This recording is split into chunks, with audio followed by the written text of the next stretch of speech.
recorded live at 4ZZZ Studios, Meanjin, Brisbane. On 102.1 FM. And broadcast across Australia on the Community Radio Network. You're listening to Z Games. Z Games brings you the best in gaming news, reviews, community and culture. Want to reach out? Share your hot take? Or do you just want to share your favourite game? Find us on socials at ZEDGamesAU.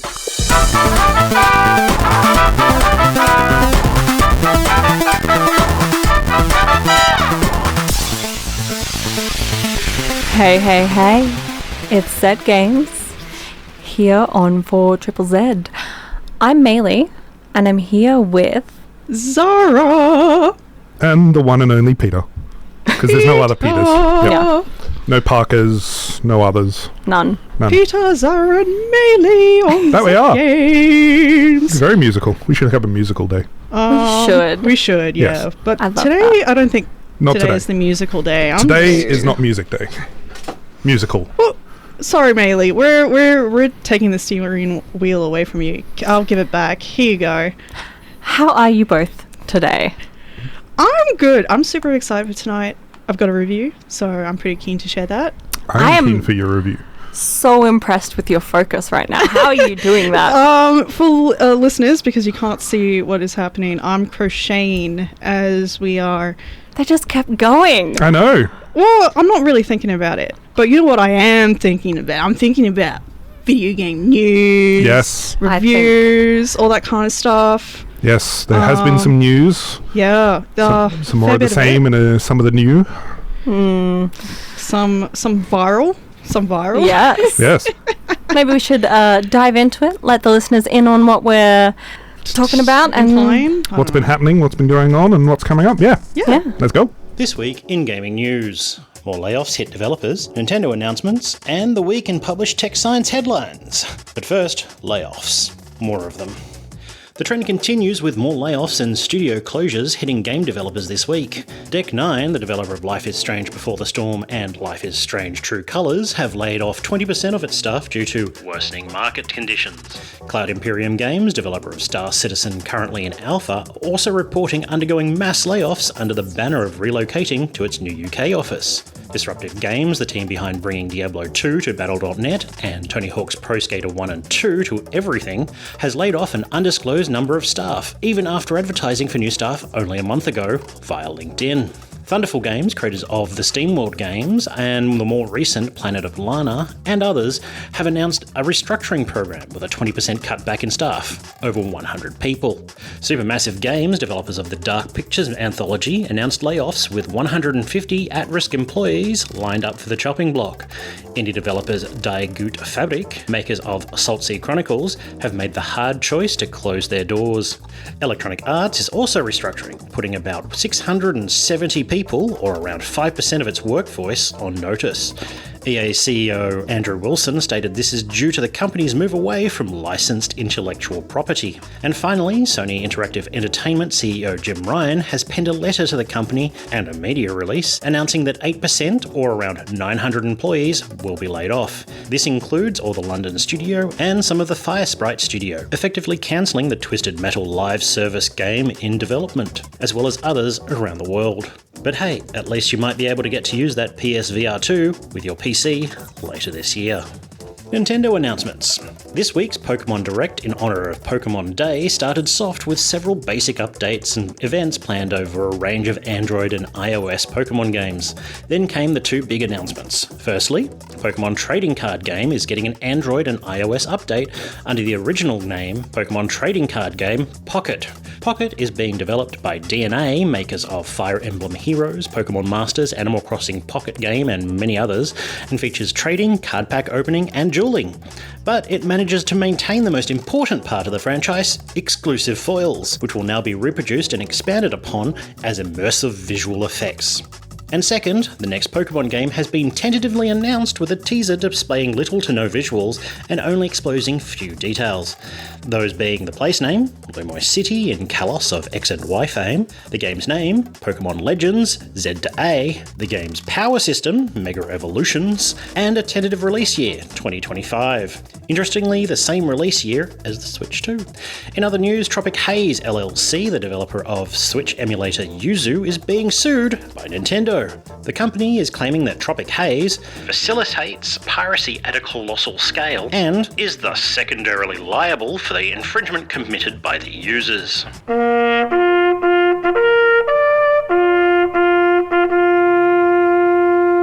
And now for some industry, science and technology. In TikTok viral science, Doom can now be played on cellular technology. And by that I don't mean the apps on your phone, rather a 32 by 48 pixel display lit up by fluorescent Escherichia coli cells. The display was developed by MIT biotech PhD student Lauren Wren Ramlan, inspired by the numerical displays of Shin et al. 2020. The cells were introduced with plasmid BBA K38930028, which responded to stimuli to essentially display fluorescence. Utilising this on-off difference, Wren was able to create a very simple 1-bit black off or white on display. However, the frame rate is lacking, with it taking 70 minutes to display a frame and 8 hours and 20 minutes to go back to its resting state, making the 5-hour game last approximately just under 600 years. On the other hand, the big boy in storage science has been designed by Professor Minggu from the University of Shanghai for Science and Technology. The technology packs 100 layers of data in 54 nanometers on a DVD-sized disc, effectively replacing a 2-meter stack of Blu-rays with a single disc that can fit up to a petabit or 125,000 gigabytes of data. The 3D writing system uses dye-doped photoresist with aggregation-induced emission luminogens with nanoparticle-style resolution lasers on an optical disc, which essentially allows the possibility of stacking the technology into an exabit-level data storage facilities. Now for some upcoming games. Tuesday, March 5th brings us the Outlast Trials and WWE 2K24, both coming to PC, PlayStation and Xbox. And on Thursday, March 7th, As Dusk Falls comes to PlayStation, and Snufkin, Melody of Moomin Valley comes to PC, Switch and both next-gen consoles. And that's all this week in gaming news. Ooh, you just got news. Dang. Thanks for that, Toby. Yeah. Okay, I didn't really understand all the words in that last bit there with the... What's not to understand about aggregation-induced emission luminogens with nanoparticle scale resolution lasers on the optical disc? I mean, really, it is child's play. Yeah. But, I can't read, so... it's also the first time I think I've seen the word petabit. Yeah, I skipped over that. I don't know what that is. I wasn't paying attention in ICT then, I think. But does this mean that we can go back to having a whole game on a disc? It is possible. Could we just like... Maybe not Call of Duty because it's over 100 gig. But Whether we could and whether we will, I think, are two different things. I think we could. I think we should. Will it happen? No. It's more of an expense for publishers and they don't want to have to do it. But there are so many factors at play and so many things that could influence it. There's no way I could know for sure, but I'm locking it in, no. Physical media? That means you own the thing. We don't want that. No. I would hate to own something. Yes. Could you imagine actually owning a thing that you bought? I'm just borrowing my games from Steam. Yep. Might as well just go to the library. Steam library. Doy. Yep. They'll have physical Steam libraries. It's going back a little bit. So, Pokemon trading... It's related, speaking of physical things that you don't want to own anymore. Yep. Pokemon trading cards digitally. It's stupid. Look... one of our very own, Caroline, might be slightly obsessed with collecting Pokemon cards. I don't know if you know this. They might have mentioned it once or 50 times. And personally, I'm keen to see if it will help collectors not have 5,000 cards in their house. Yeah, but I can understand that. Who knows? I mean, there's an emphasis on, I guess, the card pack opening, you know? Like, I don't understand the appeal. Like, the point of collecting cards is to collect things. Yes. Like, from someone that's working on a digital trading card game currently sort of idea with entirely different monetization method, I do not understand going from a physical card to a digital card and still trying to target the same audience. Let's see. I mean, who knows? This exclusive foils. Yeah. Are we just going back to NFTs? Essentially. Oh, no. Pokemon NFTs. I want to move on. I've never been like a trading card collector, but I do have a collection of items, and it would just be pictures of it. It is just pictures, but that is what everything is, right? Just pictures. Yeah. What are Physical or games if not just a series of pictures, or sometimes a series of bacteria moving at the speed of 5 hours bacteria or something. Yeah. Do we want to move on? I think so. I think we could fight about the benefits of digital trading cards, of which there are none, for hours. Yeah. Look, Unless if it just means less space in the house being taken up by cards. If there's a good reason to have it as a digital trading card game, which there's some mechanics in certain games online that benefit from having that digital oversight. No, it should be. But It should be Pokemon- like Yu-Gi-Oh. It should be like Yu-Gi-Oh the anime. Yeah. That's what it should be like. You know, eventually Nintendo will license the Apple Pro headset to do the Yu-Gi-Oh stuff, but... No. Just, I mean, like, actual, like, whole stadiums. I'm talking, like, the Suncorp Stadium. We have, like, projectors. When I said and we stuff. could go on for hours, I wasn't suggesting we okay. do. Yeah, let's Right, move right. on. Let's move on. You're listening to Z Games at 4ZZZ. You're listening to Z Games on 4ZZZ. Oi, mate, you're listening to Z Games at 4ZZZ. You're listening to Z Games at 4ZZZ. You're listening to Z Games at 4ZZZ. You're listening to Z Games at 4ZZZ. You're listening to Z Games at 4ZZZ. You're listening to Z Games at 4ZZZ. You're listening to Z Games at 4ZZZ. Got a bit carried away. You're listening to Z Games here on 4ZZZ. Yeah. Hell yeah.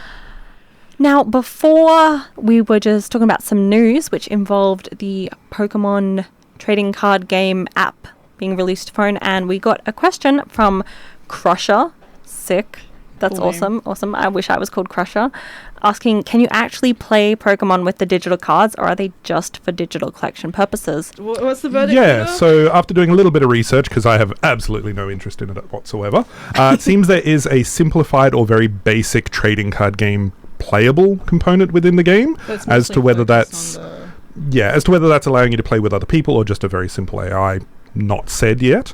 So it seems the game is primarily focused on opening packs and trading. So essentially NFTs for kids. If you're a big fan of playing the game, it's probably seems not. to be marketed more towards like Twitch streamers and the gambling-ish community of watching other people open packs, which has apparently become very popular and causing shortages in the trading card game. It's a whole discussion in itself. It's it just, remember fads in school?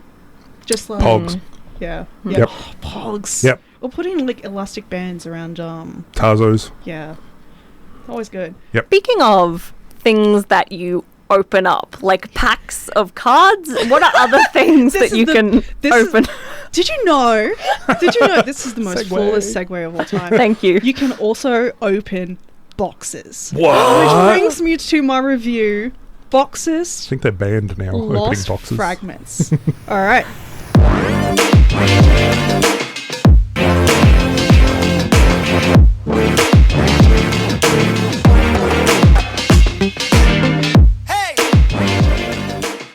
This time, you're a thief.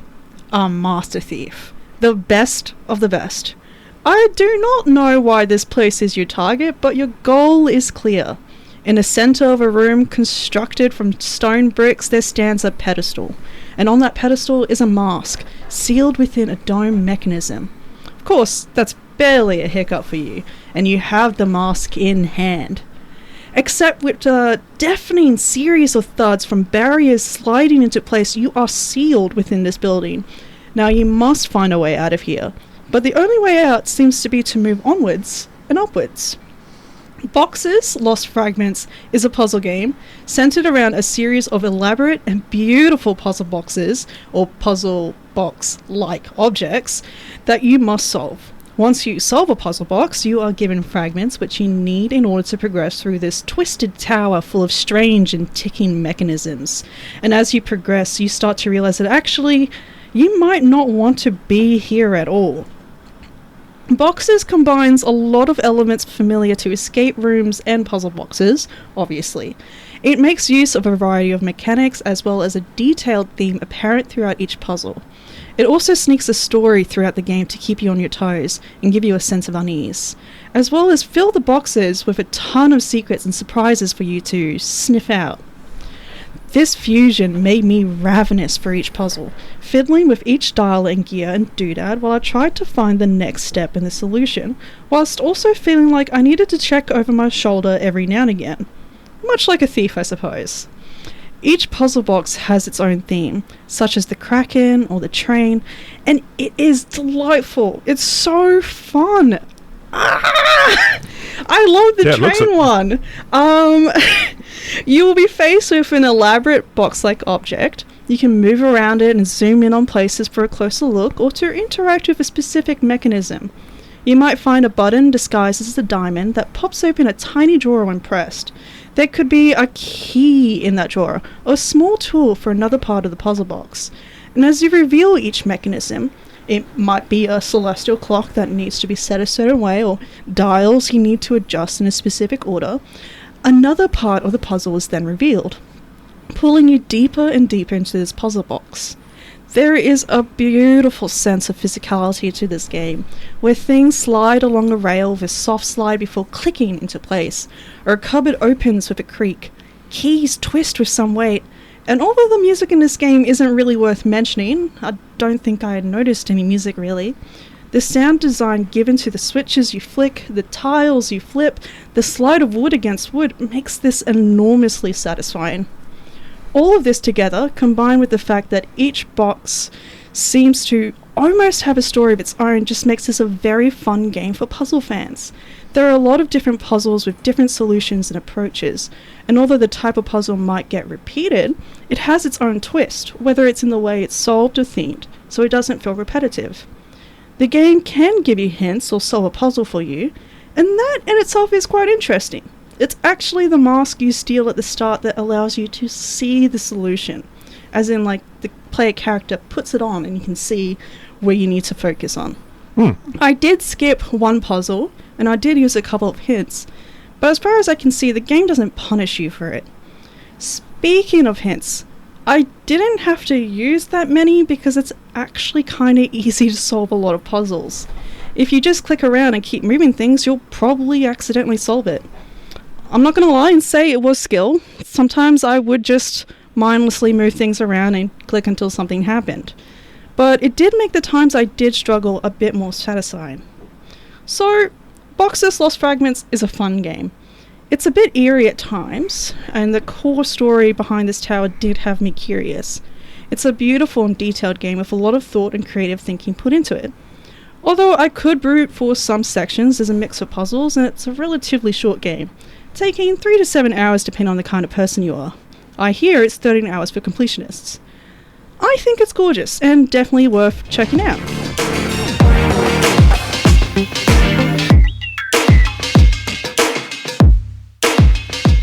Oh yeah, no, after checking out the visuals in this game, it is very well polished, and I'm loving the kind of bronze, gold and turquoise aesthetic that seems to be present through most of the puzzles.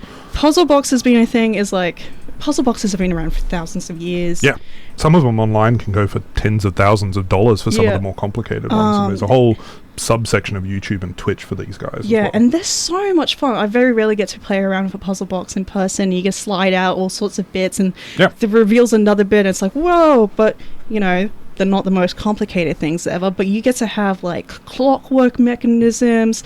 Like, there was one puzzle box that was based around electricity and fuses, so you had to sort of do a whole lot of, like, you know, wiring and stuff. It was really well thought out throughout each puzzle, the theme of each puzzle, and it had me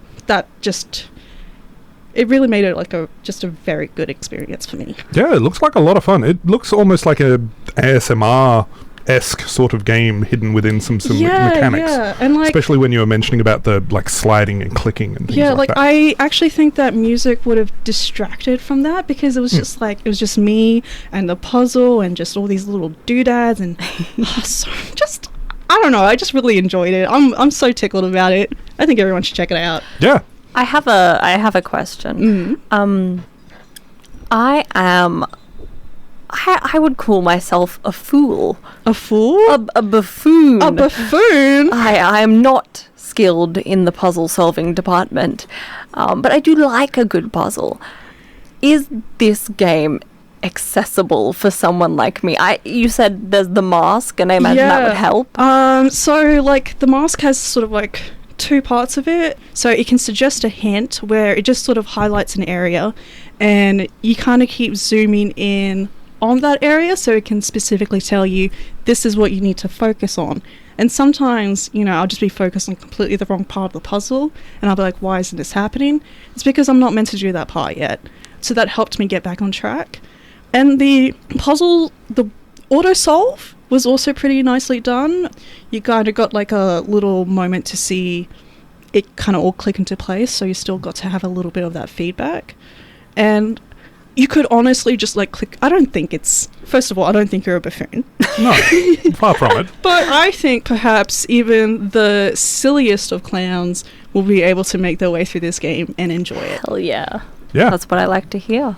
I mean, it seems pretty accessible sort of idea from one of the videos I've been watching while listening to your review. Yeah. And it's just 2 buttons. Left click, right click. That's pretty much it. I can't do that currently because my mouse is broken, but, Oh, I will figure it out at somehow. But it's $22 at the moment on Steam. I'm thinking of picking this one up just to, waste some time away while I'm watching YouTube and doing some other things. Like you said, puzzle boxes can go for a lot of money. Yeah. Not to be like, well, get the digital version. I know we were having that conversation earlier, but this is different. Yeah.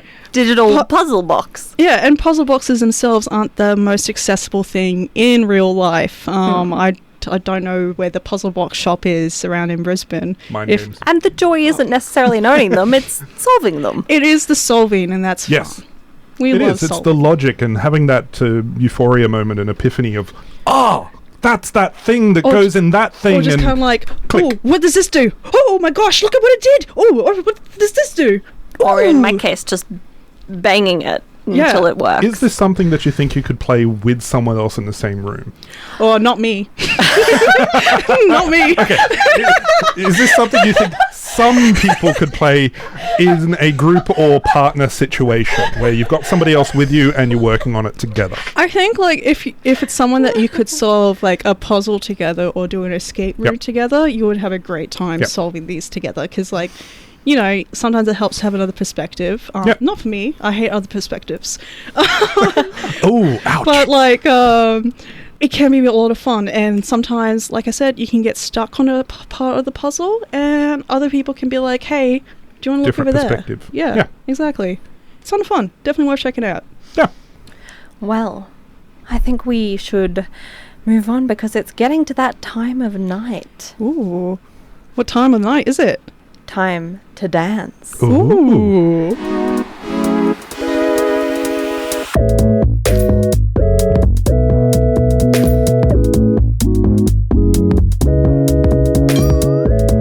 Do you like sports management games? Do you like visual novels? Do you like juggling a series of increasingly strange hijinks? Are you a lesbian? If you answered yes to any of the above questions, then I might have the game for you. Roller Drama is a visual novel sport management mashup by Open Lab Games that was released at the start of 2023 for Switch, PS4, PS5, Xbox Series, Xbox One, iPhone, Android, and PC, so you can basically get it anywhere. I picked it up without looking too closely and was wholly unprepared for what I got. The game was not the simple sports simulator with quirky character interaction between games that I'd been expecting. Or I guess it kind of was, technically, but it didn't feel like it. There aren't many roller derby coaching games out there, but if there were, this would rank among the strangest. I still think I imagined some of the things that happened. The game follows John d'Arc Galliano, the coach of a roller derby team who finds herself navigating a series of increasingly strange situations both in and out of the arena. The gameplay is divided into 2 main segments. A visual novel-esque section set in the team's share house where players must manage emotions, solve problems, and resolve conflicts among team members. Then there's the roller derby matches, where real-time coaching is required to lead your team to victory. The strength of roller drama lies in its visual novel segments, where players must balance earning the trust and respect of their team alongside addressing the eccentricities of each character. If you think the word eccentric is an exaggeration because, oh, quirky character eccentric, consider the first quest in the game is to help one of your players obtain the corpse of her recently deceased cat from your other players so that she can taxidermy it. The taxidermied cat corpse that whispers to her then becomes a recurring fixture of the game. So, yeah. Unfortunately, roller drama falters in its roller derby gameplay sections. If you don't know the rules of roller derby, I'm not going to go into them here, partially because that'd take the remainder of my review time, but also because it's not super crucial to the game. In the developer's own words, this is not a roller derby simulator. Match gameplay is inspired by roller derby, but it then defines its own kind of game. But really quickly, the rules of roller drama are there is one team member who races ahead to score by making laps of the arena, while the rest of your team keeps the enemy out of her way and stops the enemy from scoring. You control the racing team member with your left joystick, and you control the rest of your team by issuing commands for different formations and strategies. Unfortunately, the AI isn't great. The enemy team is very one-minded and will just try to dogpile on you. I found almost all of my games ended up the same way, with a giant traffic jam.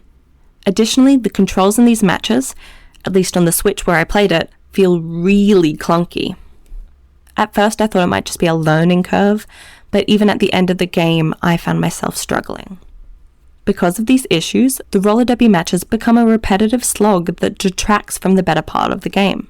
The game did give the options to have the matches play out on their own, so you could skip past them with just a percentage chance of winning. It was a nice option when I was particularly frustrated, but it did nothing to fix my disappointment, and frankly it seems to say a lot that they had to include it as an option. If you do decide to pick up the game, I wouldn't recommend buying it on the Switch. I'm not sure it'll be better elsewhere, but I was unhappy with the way it performed on the Switch, and it really is my biggest issue with the game.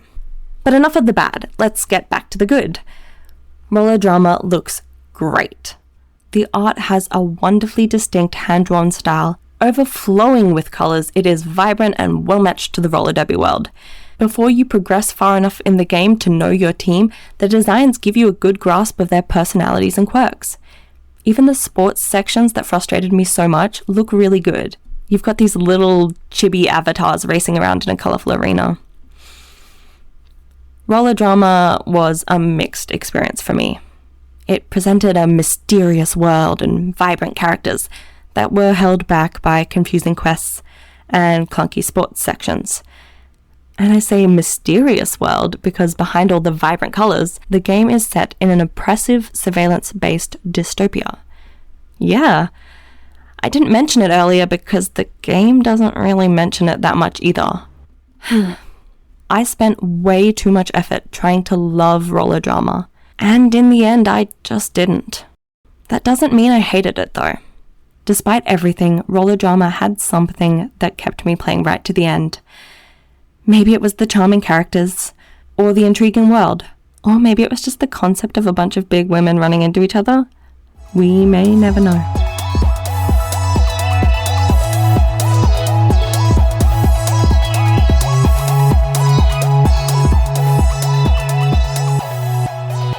Close to the end of the hour here on Zed Games. It's very sad. It is. Always goes too quick. It does. It really does. Well, we still got some time to chat before we have to skedaddle. That we do. And I wanted to know. I'm split. We've been talking about things, and I want to know both what you guys have been playing lately, but also what you guys will be playing soon, and specifically we were talking about Dungeons and Dragons games that we're all involved in. So we are all fans of the tabletop black hole that is D&D. That there is always new characters, always new adventures. So do we? Oh well, I'll just start. So currently playing a little campaign. Not a little campaign. It's actually quite in-depth. It's got like political intrigue and mysteries and How long have you been going? We've been going for in-game, we've progressed through a month of in-game time. In real life, nearly 2 years. That's always the way. It always is the way. But my goodness, Time investment. it's getting really exciting. Our parole officer, who is also like our dad, he's gone. He didn't die. Well, you know how sometimes your parole officer ends up sort of adopting you? No. Cannot say. Just me? Oh, okay. Well, he adopted us. He didn't really get a choice. He was just around. But he had to leave because we overthrew the mayor of the city, and the new mayor is less cool. So... Sounds like every political election. Kind of, yeah. But I'm playing like as a bird person this time. So Nice. I'm An Arakocra or a Kenku? Arakocra. Or a bird that's been turned into a person. Or did I say that wrong? I don't know how to pronounce Arakocra. I just like bird Arakocra? person. Yes, that one. And she's a naive character who's like sheltered and everything, believes everything that she was told growing up.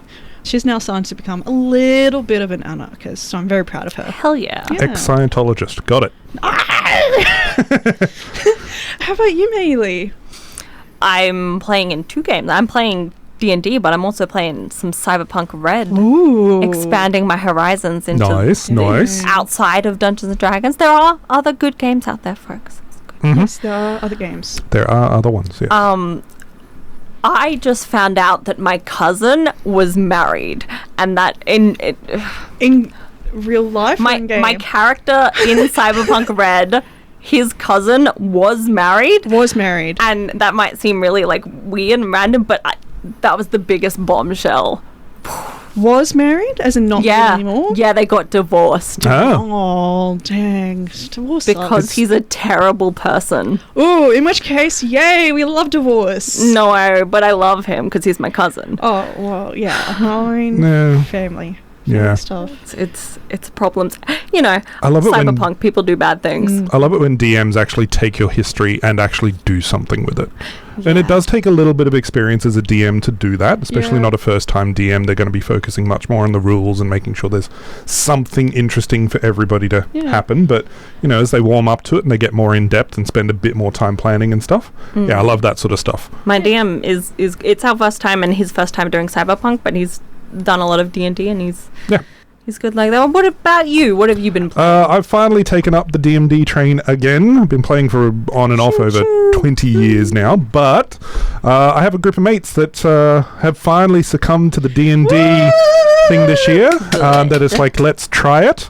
And they've loved it, and we're continuing on. We did a pre-made campaign with pre-characters to start with, just so they could see if they liked it. But we've created our own characters and stuff now, and mine is the babysitter of the group. Yeah. She has been paid or employed by someone specifically to look after these insert expletive people here. Not the cargo that they're supposed to be transporting, just the people. Yes, and so far she has managed to So far she has managed to keep them alive. It's only been a couple of sessions, but you know, we'll see. So far so good. Yeah. Knock on wood. I'm knocking on wood. But no, it's going quite well. It's interesting to have played for such a long time and still be excited when new people come on board and are experiencing it for the first time. When they when they realize that they can kind of just sort of, when they're like, can I do this? And you're like, yes, you can. Like, can I also do this? And it's like, yeah, you got to roll for it though. And it's like, oh, okay, and you roll good. Yeah. And then they do the thing, and they're like, it's the most amazing thing. Yeah, and I'm excited that it's a new game, and I'm not the DM. Yeah. Because usually if you're the most experienced person, you'll be requested to DM, so that way you kind of know what's going on and make it a good experience. But no, one of the players is just like, yeah, no, I don't want to play a character, I want to run the game. And this is their first time playing D&D as well. And it's just like... Someone's got to DM for the first time at some point. Andrew, you're doing a fantastic job. Good job. Proud of you. As someone who keep it also up. started playing D&D as a DM, I'm proud of you. You're doing great. Yeah. And it's interesting seeing them do the financial investment as well for the first time. Because it's like, the first game, it's a pre-made campaign, so all the characters are done. You don't need any of the books or any of the rules or anything, because it's all just in the one book sort of idea. And then the second session, everybody's starting to buy dice. Third session, some people have bought minis and more dice. Has anyone bought any of the manuals yet? Yep.